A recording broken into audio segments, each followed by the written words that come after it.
მივე სალმები ჩვენი გადაცემის სტუმრებს არჩილ თალაკვაძე, შალვა პაპუაშვილს. მადლობა ბატონებო გადაცემაში მონაწილეობისთვის. ბატონო არჩილ, დავიწყოთ იმით, რომ დარჩა 2 თვე თვითმმართველობის არჩევნებამდე. არც ისე დიდი დრო არის და ჩვენ უკვე ძალიან დაძაბულ ბრძოლას ვადევნებთ. თვალს პრინციპში ეს პროცესი არის პოლარიზებული და პერსპექტივა გვაქვს კიდევ უფრო მძიმე. მოდით თქვენ რა გეგმა გაქვთ, თქვენ რა საკეთებთ იმისთვის, რომ პროცესი როგორმე შეინარჩუნოთ კონსტრუქციულ კალაპოტში. დაიცვათ, ასე ვთქვათ, ეს პროცესი მაქსიმალური პოლარიზებისგან იმისთვის, რომ თვითმმართველობის არჩევნება უბრალოდ თავისი არსი, თავისი დატვირთვა არ დაკარგოს. საღამომშვიდობის ამ აგდა მივესალმები საზოგადოებას, ჩვენს თანამოქალაქეებს. პირველ რიგში მინდა ვთხოვო კიდევ ერთხელ ყველას და ვურჩიო, რომ თავშეყრის ადგილებში დისტანციის დაცვა ვერ ხერხდება, გამოიყენონ აუცილებლად პირბადე და დროულად ჩაიტარონ ვაქცინაცია, ვინაიდან ჯანმრთელობის და ერთმანეთის სიცოცხლისა და უსაფრთხოების დაცვის საუკეთესო საშუალება დღეს გახლავთ პირბადე და დროული ვაქცინაცია. რაც შეეხება პოლიტიკას, რა თქმა უნდა, მნიშვნელოვანია, რომ ჩვენი ქვეყანა ემზადება კიდევ ერთი დემოკრატიული არჩევნებისთვის, თვითმმართველობის არჩევნებისთვის. ეს არის არჩევნები, სადაც ჩვენმა თანამოქალაქეებმა უნდა აირჩიონ თუ რა გაკეთდება შემდეგი წლების განმავლობაში მათ ქალაქებში, მათ სოფლებში, უშუალოდ მათ საცხოვრებელ გარემოში და ვინ იქნებიან ის ლიდერები, რომელიც ამაზე აიღებენ პასუხისგებლობას. იქნება ამ კამპანიაში. სწორედ ამიტომ ჩვენ მივიღეთ ის პოლიტიკური გადაწყვეტილებები, რომელიც ამ დღეებში გავასაჯაროეთ, რომ ეს არჩევნები მართლაც ყოფილიყო თვითმმართველობის არჩევნები და მოქალაქეებს აერჩიათ ის ადამიანები და ის პროგრამები, რომელიც მათ საცხოვრებელ უშუალო გარემოს, მათ ქალაქებს, მათ სოფლებს შეცვლის უკეთესობისკენ და მოქალაქეებს არ ქონოდათ უფრო მეტი პრობლემა და მეტი საფიქრალი, მეტი გამოწვევა იმაზე, თუ რომელი პოლიტიკური პარტია უნდა იყოს მომავალში სავარჯლებისთვის მებრძოლი და რომელ ოპოზიციურ პარტიას უნდა ქონდეს ბერკეტები, რომ არიოს ქვეყანა და დესტაბილიზაციას შეუწყოს ხელი. სწორედ ამიტომ ჩვენ რომ დავინახეთ ეს პროცესი, დავინახეთ ეს საფრთხეები, მივიღეთ გადაწყვეტილებები, რომელმაც დააბრუნა პროცესები ნორმალურ საარჩევნო დემოკრატიულ კალაპოტში და დღეს სწორედ შევდივართ იწყება ის საარჩევნო კამპანია, რომელიც უშუალოდ თვითმმართველობაზე, რომელიც ჩვენი მოქალაქეების მომავალზე იქნება კონცენტრირებული, ხოლო პარტიებს ექნებათ საშუალება უკვე ამ არჩევნების შემდეგ მეათე მოწვევის ამ პარლამენტში გააგრძელონ დებატები და დაუმტკიცონ მოქალაქეებს მართლაც თუ რომელი პოლიტიკური პარტია იქნება უფრო კონკურენტული და რომელი აიღებს პასუხისმგებლობას უკვე 2024 წელს საპარლამენტო უმრავლესობის და მთავრობის ჩამოყალიბებაზე. მადლობთ ბატონ შალვა, ჩვენ უსმინეთ პრეზიდენტს სულ ცოტა ხნის წინ. მას ვრცელი გამოსვლა ჰქონდა და თუ შევაჯამებთ ერთ-ერთი მთავარი გზავნილი ის იყო, რომ ის არ დაგეთანხმათ თქვენ მთავარ არგუმენტში, რომ მიშელის დოკუმენტმა ვერ მოახერხა პოლარიზების შესუსტება. ის ამბობს, რომ ამ დოკუმენტს ჰქონდა თავის ძალიან დიდი მნიშვნელობა იმ გაგებით, რომ რადიკალებს არ მიეცათ შესაძლებლობა პროცესები ქუჩაში გადაეტანათ და სწორედ ხელის არ მოწერით ისინი მარგინალიზებულნი გახდნენ უფრო მეტად. თქვენი პასუხი რა იქნება პირველ რიგში ამ მოსაზრებას და გარდა ამისა, მოდით თქვენი განცხადება დოკუმენტიდან გამოსვლა, ანულირება როგვერზე გადავდოთ. თქვენ არც შემდგომ მოლაპარაკებას მიიჩნევთ დღეს აუცილებლად, ხო? აი რატომ არ მიგაჩნიათ, რომ დღეს ეს საკითხი დღის წესრიგში დგას? მოგესალმებით, მივესალმებით ჩვენს ტელემაყურებელს. რა თქმა უნდა, ეს შეთანხმება მნიშვნელოვანი შეთანხმება იყო და ჩვენ თქვით კიდევაც, რომ მადლობა ეკუთვნის ჩვენ ევროპელ და ამერიკელ პარტნიორებს, რომელმაც ხელი შეუწყეს, რომ ეს შეთანხმება 19 აპრილის შემდგარიყო და ამ შეთანხმებამ რა თქმა უნდა თავისი როლი შეასრულა. თავის დროზე თუ შევხედათ, ძირითადი ამოცანა რაც იყო, ეს იყო ორი მიზანი. ერთი, ეს იყო რომ დაემთავრებინა საბოტაჟი, რომელშიც იმყოფებოდნენ იმ დროს ჩვენი ოპონენტები და შემოსულიყვნენ პარლამენტში და მეორე მიზანი ეს იყო დეპოლარიზაცია, ანუ პოლარიზაციის შემცირება იმისთვის, რომ ადგილობრივი თვითმმართველობის არჩევნები ჩატარებულიყო რეალურ პოლიტიკურ გარემოში. რაც შეეხება პირველ მიზანს, ის მიზანი შესრულდა, რა თქმა უნდა, პარტიები შემოვიდნენ, თუმცა თქვათ ბოლომდე მაინც ვერ შესრულდა, იმიტომ რომ რამდენიმე დეპუტატი არ შევიდა და თან არ შემოვიდა, თან ამავე დროს ბოიკოტის რეჟიმიც იყო ერთი, თუმცა რაც შეეხება დეპოლარიზაციის ნაწილს, აქ რა თქმა უნდა, ეს მიზანი არათუ ვერ შესრულდა, არამედ ბოლო პერიოდში ჩვენ ვაკვირდებოდით, რომ პირიქით ჩვენმა ოპონენტებმა და რაც არ უნდა გასაკვირი იყოს იმ ოპონენტებმა, ვისაც თავად ხელი არ ქონდა მოწერილი ამ შეთანხმებაზე, ნაციონალურ მოძრაობას გულისხმობ, პირიქით დაიწყეს ამ შეთანხმების ინსტრუმენტად გამოყენება სწორედ პოლარიზაციისთვის. ეს არის ყველაზე ცუდი რასაც რითაც ისინი საერთო ჯამში თავად ამ შეთანხმებას, მის სულისკვეთებას აყენებდნენ ჩრდილს. და აქედან გამომდინარე იყო სწორი ეს გადაწყვეტილება, რომ მომხდარიყო ანულირება ამ შეთანხმების, ამ კიდევ ერთხელ ამ შეთანხმება თავისი არ შეუწყობს ხელს დეპოლარიზებას, აპრიორი შეიძლება ითქვას. პირიქით, ანუ როგორ არის საქმე, ერთი რომ თავად ამ შეთანხმებამ თავის დოზე პოზიტიური როლი შეასრულა, მათ შორის საარჩევნო რეფორმაც ამ შეთანხმების ფარგლებში განხორციელდა, თუმცა გვახსოვს რომ ლელომ საბოლოო ჯამში მხარი არ დაუჭირა ამ საარჩევნო რეფორმას, მაგრამ რაც შეეხება ბოლო პერიოდს, კიდევ ერთხელ გამეორდები, რომ მოხდა უკვე ინსტრუმენტად გამოყენება ამ შეთანხმების პოლარიზაციისთვის და პირიქით ამისი ანულირება, სწორედ რასაც არჩილი საუბრობდა, მოგწევთ ჩვენ შესაძლებლობას, რომ ქონდეს ნამდვილი ადგილობრივი თვითმმართველობის არჩევნები, სადაც მოქალაქეებმა უნდა იფიქრონ იმ საკითხებზე, რომელიც ადგილზე არის. ჩვენ სხვა შორის ვაკვირდებით ჩვენ ოპონენტებს, თქვენ თუ დააკვირდებით, მათი წინასაარჩევნო კამპანია, საპარლამენტო არჩევნების წინასაარჩევნო კამპანია, პრინციპში იმეორებენ იმას, რაც ჰქონდათ შარშა საპარლამენტო არჩევნების წინ, ისინი როგორც ჩანს, არც კი არიან მომზადებული იმისთვის, რომ ისაუბრონ იმ გამოწვევებზე, იმ პრობლემებზე, რომელიც მოქალაქეებს ადგილზე აქვთ, კომუნალურ საკითხებთან დაკავშირებით და გლობალურ პოლიტიკურ საკითხებზე საუბრობენ, ასე რომ მოემზადონ ამ არჩევნებს. დიახ, ბატონ არჩილ, თქვენც რო განმარტოთ, პოლიტიკური მოლაპარაკება რატომ უშლის ხელს ამ წინააღმდეგობაში მოდის საარჩევნო კამპანიასთან? მე თუ სწორად გავიგე და რამ შეცვალა ესე თქვენი პოზიცია? თუ კი აპრილში მოლაპარაკება იყო მნიშვნელოვანი, შეთანხმება პოლიტიკურ პარტიებს შორის იყო მნიშვნელოვანი, დღეს რატომ არ დგას ამის აუცილებლობა? ამისათვის ჩვენ უნდა გავიხსენოთ, სად ვიყავით გასულ ოქტომბერს, შემდეგ უკვე აპრილში, სად ვიყავით და სად ვართ დღეს. ფაქტია, რომ ჩატარებულმა საპარლამენტო არჩევნებმა შემდეგ თვეებში პოლიტიკურმა მოლაპარაკებმა, რომელიც დასრულდა პრეზიდენტ მიშელის შეთანხმებით, ცალსახად მოიტანა ის შედეგი, რომ დღეს ჩვენ გვაქვს მრავალპარტიული პარლამენტი, პლურალისტური პარლამენტი, ერთი და მეორე მონოპოლია პოლიტიკურ ოპოზიციაზე დაკარგა რადიკალურმა ბანაკმა და ნაციონალურმა მოძრაობამ. ეს არის შედეგი და სწორედ როდესაც შალვა და ჩემი კოლეგები საუბრობენ ამ მოლაპარაკების პოზიტიურ როლზე, მისი როლი სწორედ ეს გახლავთ, რომ ამ მოლაპარაკებებმა და ამ შეთანხმებამ ხელი შეუწყო საქართველოს ამ მნიშვნელოვანი მიღწევის სტაბილიზაციას. თუმცა არ მინდა რომ აზრი გაგიწყდეთ, მაგრამ ახლა როდესაც თქვენ აცხადებთ ამ დოკუმენტს ანულირებულად, პირიქით ნაციონალები ხო არ გაძლიერდებიან და მათი გავლენა ხო არ გაიზრდება მცირე პარტიებში. სინამდვილეში რეალობა გახლავთ ის, რომ ამ შეთანხმების ამოწურვა რეალურად გახლავთ სწორედ იმ ოპოზიციის მხრიდან აბსოლუტურად ხელშეწყობილი და განპირობებული, რომელმაც ხელი არ მოაწერა ჯერ შეთანხმებას, ანუ წარმოიდგინეთ ძალიან მარტივად რომ მოვხსნათ ჩვენს თანამოქალაქეებს. რადიკალური ოპოზიცია წლების განმავლობაში საკუთარ სახელმწიფოსთან და საკუთარ ხალხთან იმყოფებოდა ცივი ომის რეჟიმში. ეს ყველაფერი უნდა დასრულებულიყო გასული საპარლამენტო არჩევნებით, სადაც მრავალპარტიული არჩევანი გააკეთა ჩვენმა საზოგადოებამ. და მან ხმა იმიტომ მისცა ამ პარტიებს, რომ ეს პარტიები შესულიყვნენ პარლამენტში ემუშავათ და ჩვენ მივიღეთ ანომალია, სადაც ოპოზიციას არ უნდოდა რომ ყოფილიყო ოპოზიცია. ეს არ ხდება არც ერთ დემოკრატიაში, შესაბამისად ამას მოჰყვა ხელოვნური კრიზისი და საბოტაჟი. ეს საბოტაჟი დაასრულა მოლაპარაკებებმა და ნახეთ, ცივი ომის რეჟიმში ვინც იმყოფებოდა თავის ხალხთან, ჩვენთან, მათთან უნდა გაფორმებულიყო შეთანხმება მშვიდობის შესახებ.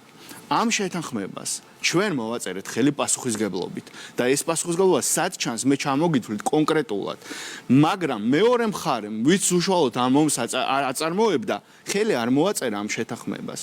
და ჩვენ 100 დღის განმავლობაში ვასრულებდით შეთანხმებას პასუხისგებლობით, მე შემიძლია ჩამოგითვალოთ პატიმრებთან დაკავშირებით, შესრულდა პირობა, საარჩევნო კოდექსის რეფორმასთან დაკავშირებით, შესრულდა პირობა, ამნისტიის კანონპროექტი იყო ინიცირებული ჩვენს მიერ, სასამართლოს კანონმდებლობაში შევიტანეთ ცვლილებები, ასევე დავიწყეთ კონსულტაციები კომიტეტებთან დაკავშირებით და მზად ვიყავით დიალოგის გაგრძელების. მეორე მხრიდან ყველაფერი გააკეთა რადიკალურმა ოპოზიციამ იმისთვის, რომ ბოლოს ქართული ოცნება პრაქტიკულად სამხრივ რეჟიმში ასრულებდა ამ შეთანხმებას. და ახლა თქვენ მითხარით, არსებობს თუ არა ბუნებაში შეთანხმება, რომელსაც მეორე მხარე არ ეთანხმება, ანუ ეს შეთანხმება მაშინ ამოიწურა, როდესაც ხელმოწერიდან 100 დღის შემდეგაც კი ოპოზიციის ძირითადმა ნაწილმა და მოქალაქეებმა ის უნდა იცოდნენ, ეს არის 4 ოპოზიციური პარტია და ოპოზიციური ელექტორატის მიერ არჩეულთა უდიდესი უმრავლესობა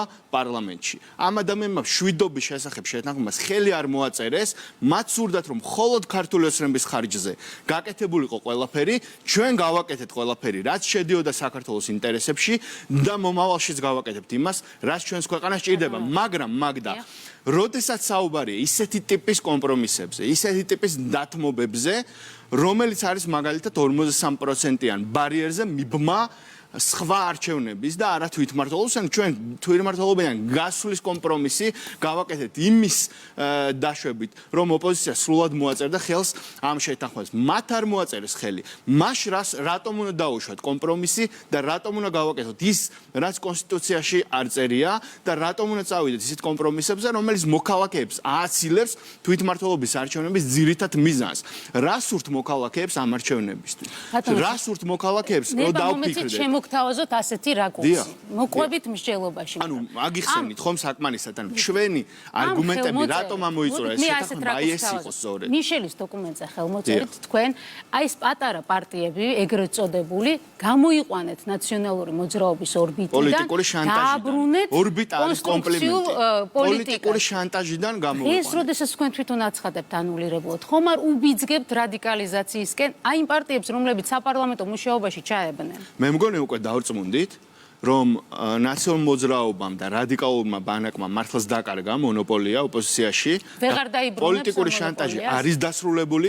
თქვენ ნახეთ, რომ პირველი 2 დღის განმავლობაში მიდიოდა აქტიური მოლაპარაკების ზეწოლა, რომ ყველას დაეტოვებინა პარლამენტი, ყველა გადასულიყო ბოიკოტის რეჟიმში, მაგრამ ნახეთ, რომ ახალმა პოლიტიკურმა პარტიებმა შედარებით ჯანსაღმა ნაწილმა ოპოზიციის, ვინც ხელი მოაწერა, თუმცა მათაც სჭირდებოდა ჩემის აზრით მეტი ძალისხმევა ამ დოკუმენტის შესრულების დროს, მათ უკვე თავი დააღწიეს პოლიტიკურ შანტაჟს და ისინი დღეს არიან კონკურენტული არჩევნების რეჟიმში. რა თქმა უნდა, ეს არ არის გარანტია, რომ მომავალში ისინი კვლავ შეძლებენ, რომ დამოუკიდებლობა შეინარჩუნონ, თუმცა ეს დიდწილად არის განპირობებული თუ როგორ შევძლებთ ჩვენ ყველა ერთად და საზოგადოება პოლიტიკური და დემოკრატიული პროცესის შემდგომ უზრუნველყოფას და მე გარწმუნებთ, რომ ჩვენ ჩავატარებთ ხარისხიან თავისუფალ დამოუკიდებელ არჩევნებს, ამ არჩევნების შემდეგ მოქალაქეები დაინახავენ განახლებულ პროგრამებს, გეგმებს და გუნდს ასევე სხვადასხვა პარტიის მხრიდან და ცვლილებებს არჩევნების მეორე დღიდანვე უშუალო სამუშაო პროცესში. რომ მომავალში თქვენ აღარ დადებთ ასეთი ტიპის შეთანხმებას. აი ეს რატომ არის დღეს აუცილებელი? გეტყვით, იმიტომ რომ ორჯერ ერთ-იგივე მდინარეში არ შედიან და ორჯერ ერთ-იგივე კომპრომისის გაკეთება მასთან, ვინც ომის დასრულებას ხელი არ მოაწერა, ალბათ იქნებოდა შეცდომა და ამაში ჩვენი მხარდამჭერები ნამდვილად არ გვაპატიებენ. მე კიდევ ერთხელ ვამბობ, ქართული ოცნება სრული პასუხისმგებლობით ასრულებდა ყველა პუნქტს, მე ჩამოგითვალეთ მინიმუმ 6, რაც ქართულმა ოცნებამ თავის მხრიდან შეასრულა პასუხისმგებლობით, ჩვენ ბოლოს გადაგვიყვანეს სამხრივ რეჟიმში, მათ სურდათ, რომ ქართულ ოცნებას ყველაფერი თამაშის წესებით შეესრულებინა, მაგრამ თვითონ რჩებოდნენ ისევ დაპირისპირების რეჟიმში, მოუმატეს დეზინფორმაციას, პარლამენტში სურდათ ქუჩის გადმოტანა და ვნახეთ ის დესტრუქციული პროცესები, რაც იყო პარლამენტში და რაც ნამდვილად არ არის, არ შეესაბამება ჩვენი პარლამენტის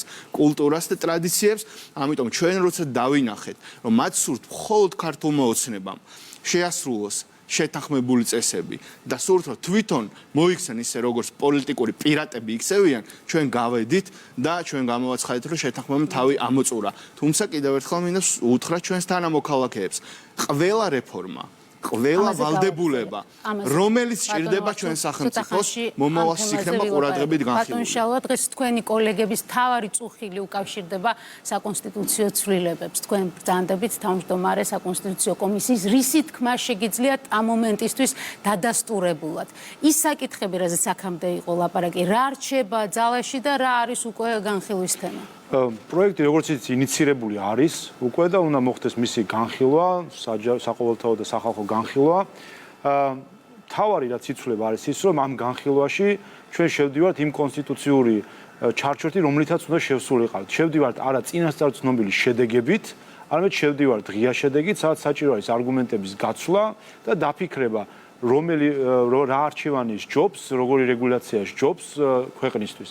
ასე რომ ეს განხილვები იქნება, ვადებში განხილვები ესწრება, აქ პრობლემა არ იქნება. თავისთავად თვითონ ეს კომისია აგვისტოს შუა რიცხვ ბოლომდე ამ განხილვებს დაასრულებს, შემდეგ იქნება საპარლამენტო მუშაობის ნაწილი უკვე, თუმცა კიდევ ერთხელ ინიცირებული პროექტი არის, ეს განხილვა იქნება და ღია არის ეს განხილვა. ყველამ უნდა წარმოადგინოს არგუმენტები. აქამდე თუ ეს უარგუმენტოდ, ასე ვთქვათ, ცნობილი შედეგით უნდა დასრულებული იყო ეს განხილვები, ახლა ეს განხილვები იქნება სრულად დამოკიდებული არგუმენტების სიძლიერეზე. საინტერესოა იმ მხრივ, რომ თქვენ ესე იგი ამ საერთო სახალხო განხილვას არ უყურებთ როგორც ერთგვარ ფორმალურ პროცესს. ფორმალურს მე გულისხმობ იმას, რომ ხდება უკვე შეთანხმებული პროექტის გაცნობა საზოგადოებისთვის.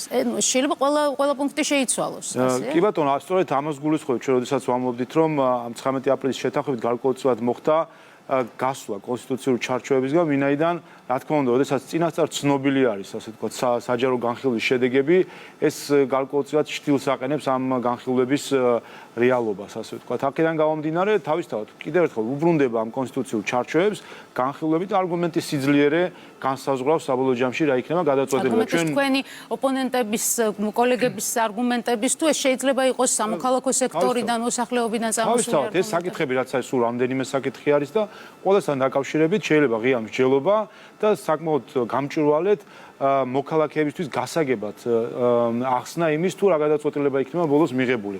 არ არის ესეთი რთული საკითხები, რომელიც შეიძლება რთულად იყოს გასაგები. აქედან გამომდინარე, მე დარწმუნებული ვარ, რომ საბოლოო ჯამში აქაც კონსენსუსი შედგება იმ კუთხით, რომ არგუმენტები გაიცვლება და საღი აზრის დონეზე გასაგები იქნება, რომელი გზა იქნება უფრო მართებული. ბარიერის თემა არის საკვანძო და ის რაშიც ყველაზე მეტად არიან დაინტერესებულნი პარლამენტში ყოფი პარტიები. 2%-ზე რა შეგიძლიათ დღეს თქვით?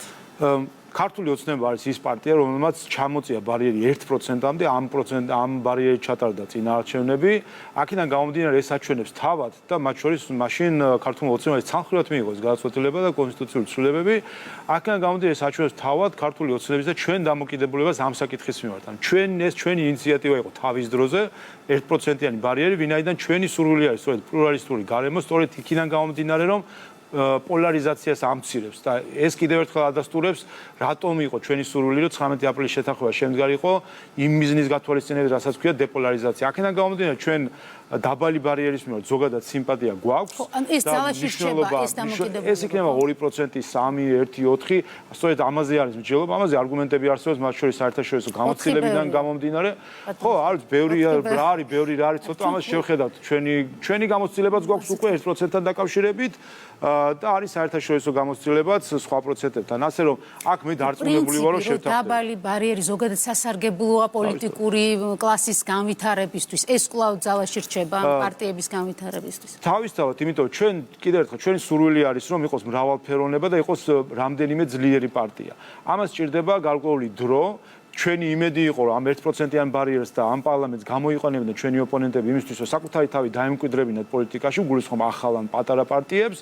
დიდი ალბათობით, ვინაიდან ერთი წელი გავიდა თითქმის, რომ ასე ვთქვათ, პოლიტიკური ჭიდილის ფორმაში და დარჩენილი არის 3 წელი, დიდი ალბათობით პატარა პარტიები ვერ შეძლებენ იმ დონეზე მოძლიერებას, რომ დიდი ბარიერი გადალახონ, ისაც კონსტიტუციით ზოგადი წესით არის გათვალისწინებული. ასევე ჩვენ ამ კუთხით ღია ვართ მსჯელობისთვის და ნახოთ, მე დარწმუნებული ვარ, რომ ამ მხრივ შევძლებთ კომპრომისის მიღწევას ჩვენ ოპონენტებთან ერთად. ბატონ არჩილ, რომ დაუბრუნდეთ რეფორმების საკითხს. მიშელის ბოლო განცხადებაში იყო ასეთი ფრაზა, ის ამბობს, რომ დარწმუნებულია, რომ შეთანხმება და რეფორმების განხორციელება ეს არის საუკეთესო გზა იმისთვის, რომ დემოკრატიული ინსტიტუტები გაძლიერდეს და ქვეყანაში კეთილდღეობის ხარისხიც გაიზარდოს. ან მოლოდინი, მიუხედავად შეთანხმების ანულირებისა, მოლოდინი რეფორმების განხორციელების მიმართ ევროკავშირის კვლავ არის უცვლელი და დაინტერესება ევროკავშირის მხრიდან, რომ ეს რეფორმები განხორციელდეს არის. თქვენ სრულად ადასტურებთ კვლავ ერთგულებას ამ რეფორმების განხორციელების საქმეში? მე ვფიქრობ, ამაზე პასუხი გახლავთ ქართული ოცნების მიერ შესრულებული ფუნდამენტური დემოკრატიული რეფორმები, მაგდა და შეგახსენებთ, თუ რაოდენ არა თანმიმდევრული არის ამ შემთხვევაში ჩვენი ოპონენტების დამოკიდებულება. წინა ყველა პოლიტიკურ თაობას ოპოზიციაში სურდა, რომ საქართველოს ქონოდა არსებითად პროპორციული საარჩევნო სისტემა და სრულად პროპორციული საარჩევნო სისტემა. მიუხედავად ამისა, მაშინ ხელისუფლებაში ყოფ პარტიას არც ერთი ნაბიჯი არ გადაუდგამს, რომ დემოკრატიული არჩევნების სისტემა წასულიყო ამ გზით, მათ გააკეთეს საპირისპირო და მაშინდელი ოპოზიცია ასევე რომელიც ითხოვდა კატეგორიულად რომ ეს მომხდარიყო, უკვე შემდეგ პერიოდში, როცა ჩვენ მოვედით ხელისუფლებაში, აღარ უჭერდა მხარს ამ ცვლილებებს პარლამენტში. ხვდებით, რასაც ყველაზე მეტად ითხოვდნენ და დეკლარირებულად უჭერდნენ მხარს, იმის კენჭისყრებში და იმის საპარლამენტო მხარდაჭერაში არ მიიღეს მონაწილეობა.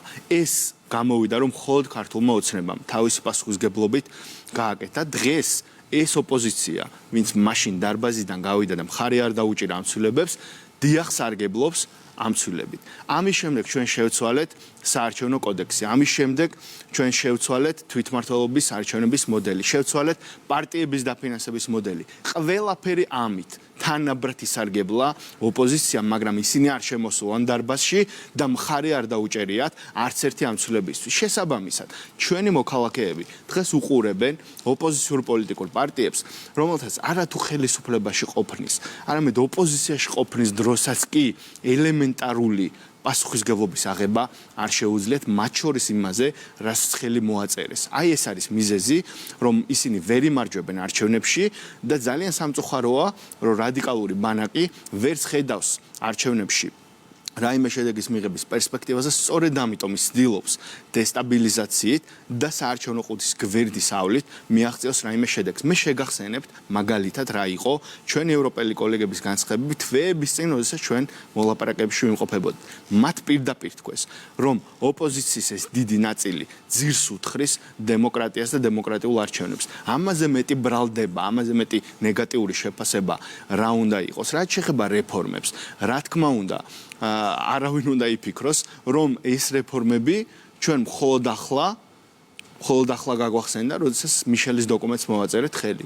ეს რეფორმები მე შეგახსენებთ პარტიის თავმჯდომარემ ბატონმა ირაკლი კობახიძემ ბრიფინგზე წინასწარ, სანამ დოკუმენტზე ჯერ კიდევ შეთანხმება მიიღწებოდა, წინასწარ გააცხადა ჩვენი გუნდის პოზიცია და თქვა, როგორც არ უნდა დასრულდეს მოლაპარაკებები ამ რეფორმებს ქართული ოცნება საკუთარი პასუხისგებლობით შეასრულებს. ეგ ერთი და მეორე. რეპლიკის სახით მოგაწვდით ამერიკის ელჩის პოზიციას. მან განაცხადა, რომ ცალმხრივი რეფორმები არ არის საკმარისი, რომ აუცილებელია ფართო ჩართულობა. ეს არ ვიცი თქვენ იღებთ თუ არა ამას, როგორც თქვენ მიმართ გამოთქმულ საყვედურს, მაგრამ ფაქტია, რომ ეს არის კეთილი სურვილი ჩვენი დასავლელი მეგობრების. მოდით ერთად ვიმსჯელოთ ამაზე.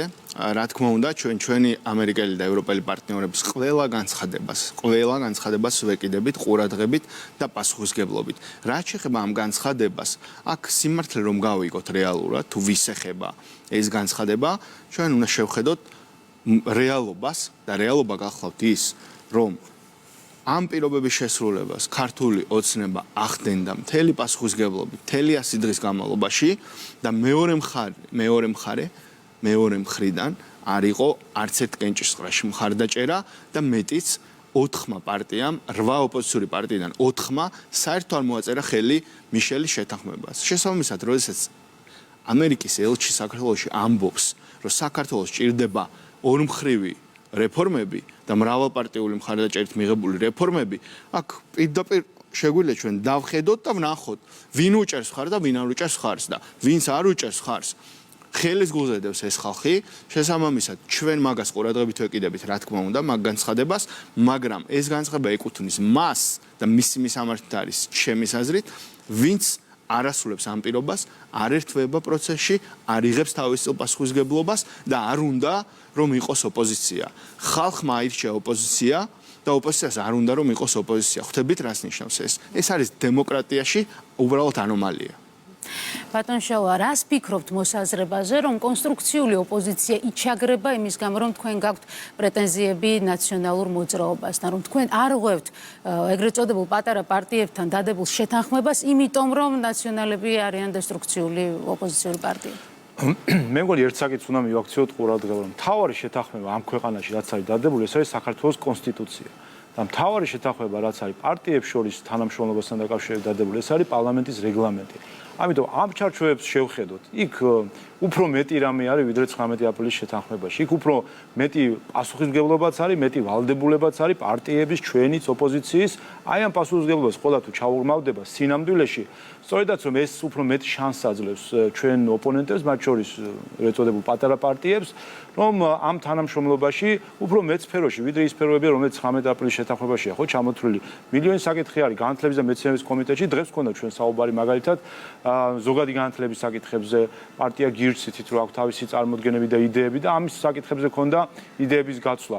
აქ უფრო მეტი სფერო არის თანამშრომლობის, სადაც შეგვიძლია ჩვენ სწორედ თუ კი არსებობს სურვილი იმის რომ იყოს თანამშრომლობა, იყოს სურვილი იმის რომ იდეების გაზიარება და სინერგია იყოს, ეს შესაძლებელია. ასე რომ არ მგონია ეს რომ ლაპარაკი არა სამომავლო თანამშრომლობაზე, აქ ლაპარაკია უკვე შეთანხმებულ საკითხებზე. თქვენ ცალკე ლაპარაკებოდით მოქალაქეებს, ცალკე გირჩს, ეს იყო პროცესი, რომელსაც მაყურებელი თვალს ადევნებდა. დღეს ეს ყველაფერი, ასე ვთქვათ, გადაფარა იმან, რომ ნაციონალებმა არ მოაწერეს ხელი შეთანხმებას და ისინი დესტრუქციულად იქცევიან. რას ხალგავენ სხვა პარტიები გარდა ნაციონალურ მოძრაობისა, რას ხალგავენ?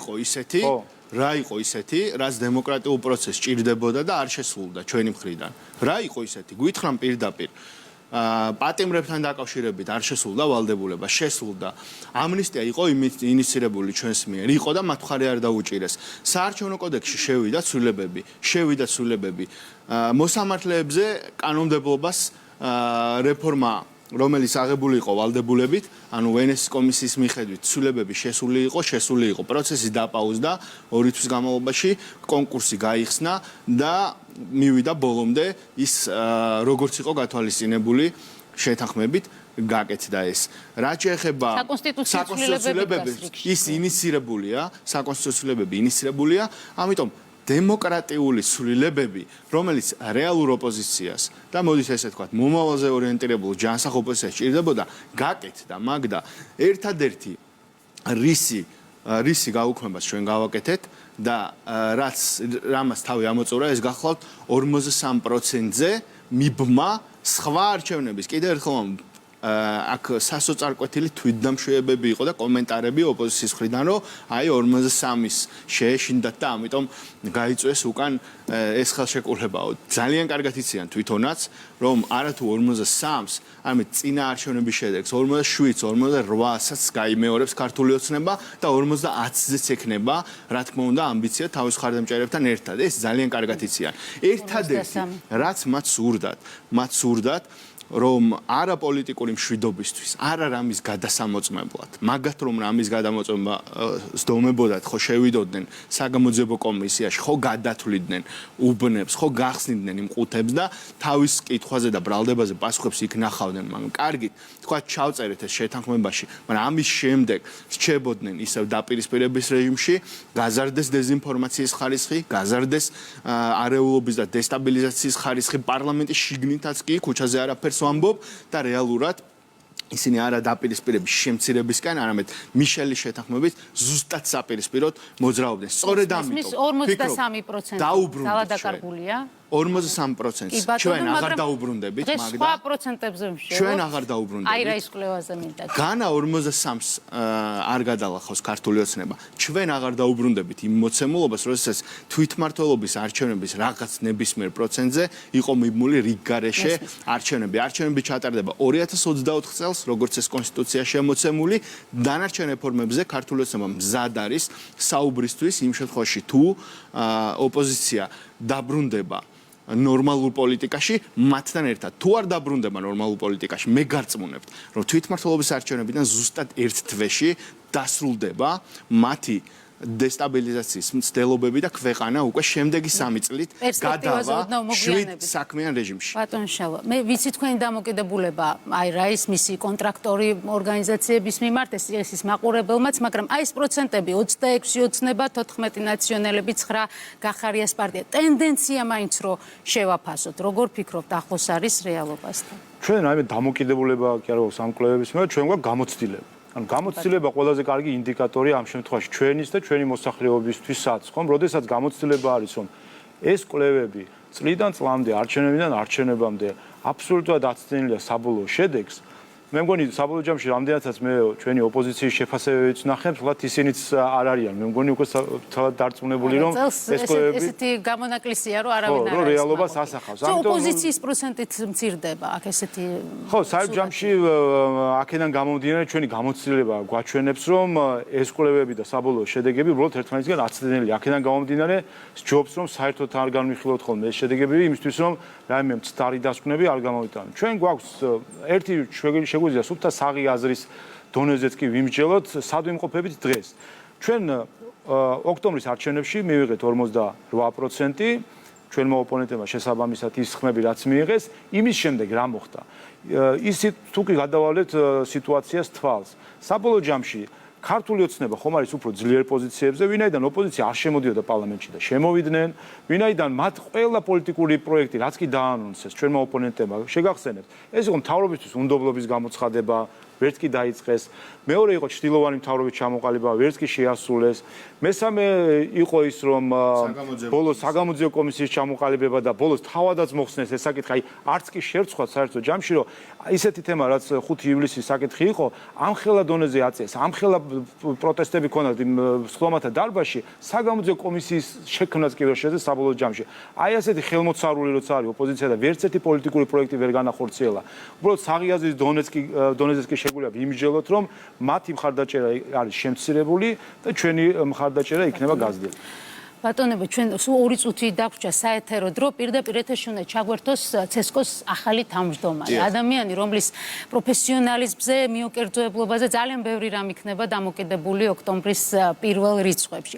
რას ელოდებით? განცხადებები ტოტალური გაყალბების შესახებ ოპოზიციის მხრიდან კვლავ იქნება 3 ოქტომბერს. მე გეტყვით, ეს განცხადებები ემსახურება ორ რამეს. პირველი, ისინი ცდილობენ არჩევნების წინასწარ დისკრედიტაციას და მეორე, ფონს იქმნიან იმისთვის, რომ კიდევ ერთი დამარცხების შემთხვევაში თავის ხარდამჭერებს უთხრან, რომ აი ჩვენ კი გავიმარჯვეთ, მაგრამ აგერ ბატონმა კალანდარიშვილმა წაგვართვა არჩევნები. ეხლა რაც შეეხება თვითონ ცესკოს თავმჯდომარის არჩევას, პირველ რიგში მინდა მას წარმატებები უსურვო და უბრალოდ ძალიან მოკლედ მოგიყვეთ რა მოხდა მისი არჩევის შემთხვევაში.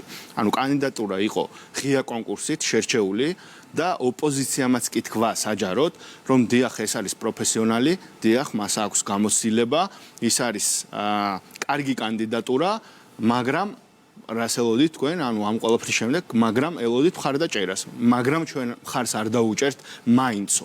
აი ეს იყო დამოკიდებულება. ესეც იმიტომ გააკეთეს, რომ წინასწარ იტოვებენ რეალურად საშუალებას ამას ეძახიან სახის შენარჩუნებას პოლიტიკაში და მე მგონი რეალურ ცხოვრებაში, მათ სურთ რომ სახე შეინარჩუნონ ამგვარად, რომ შემდეგ თავის ამორჩევლებს უთხრან, რომ აი კიდევ ერთხელ იმიტომ წავაგეთ, რომ ბატონმა კალანდარიშმა წაგვართვა არჩევნები. თუმცა მე ამის შემოწმებაც არ მოუნდებათ, იმ ყუთებსაც არ გახსნიან, იმ შედეგებსაც არ გადათვლიან და აი ესე იქნებიან საკუთარ ქვეყანასთან ცივი ომის რეჟიმში. ეხლა რაც შეეხება უშუალოდ ცესკოს, ჩვენ მივიღეთ ისეთი კანონმდებლობა თვითმმართველობის არჩევნებისთვის ისე განვაახლეთ თამაშის წესები, რომ ნებისმიერ ერთ ადამიანზე, თუნდაც ეს იყოს ცესკოს თავმჯდომარე, ვერ იქნება იმდენად პროცესი დამოკიდებული, რამდენადაც ეს იქნება ინსტიტუტზე, რომელიც მას აბარია და კანონებზე, რომელიც ჩვენ მივიღეთ. ასევე დამკვირვებები ჩამოვლენ მაგდა და მე გარწმუნებთ, რომ ოპოზიციამ რაც არ უნდა წინასწარ იზახოს, რომ ეს არის ცუდი არჩევნები, ანუ ჯერ არ ჩატარებულა, უკვე ამბობენ, რომ ცუდი არჩევნებია. არჩევნები ჩატარდება დემოკრატიულად და თავისუფლად. დიდი მადლობა გადაცემაში მონაწილეობისთვის. მე თქვენ დაგემშვიდობებით.